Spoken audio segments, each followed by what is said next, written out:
नाज़रीन, सूरज टीवी के साथ मैं हूं आपकी मेज़बान राबिया चौधरी। खबर शामिल करते हैं लाहौर से। डीआईजी इन्वेस्टिगेशन की तरफ से खवातीन और बच्चों की फौरी तलाश पर पुलिस टीम को शाबाश। मज़ीद तफसीलात से आपको अपडेट कर रहे हैं चौधरी इरफान शौकत। जी बिल्कुल, लाहौर इन्वेस्टिगेशन पुलिस 6 मुग़वियान तलाश के बाद वर्षा के सुपुर्द। इन्वेस्टिगेशन पुलिस टाउनशिप ने 18 साला मोहम्मद यूसुफ को कराची से ढूंढ निकाला।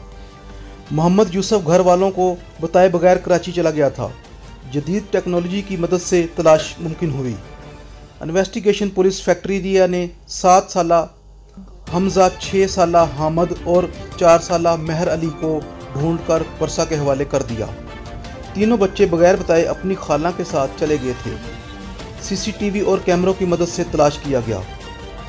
इन्वेस्टिगेशन पुलिस किला गुजर सिंह ने 45 साला हमेरा को तलाश कर लिया। शाहदरा टाउन इन्वेस्टिगेशन ने 18 साला नादिया को ढूंढकर लवाहकीन के हवाले कर दिया। दोनों खवातीन घरेलू नाराज़गी पर अपने रिश्तेदारों के घर चली गई थी। शिकायत पर मुकदमात का फौरी अंदराज पुलिस की अवलीन तरजीह है।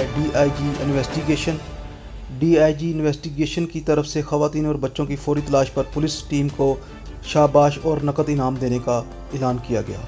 हमारे चैनल को लाइक करें, शेयर करें, सब्सक्राइब करें। सूरज टीवी HD।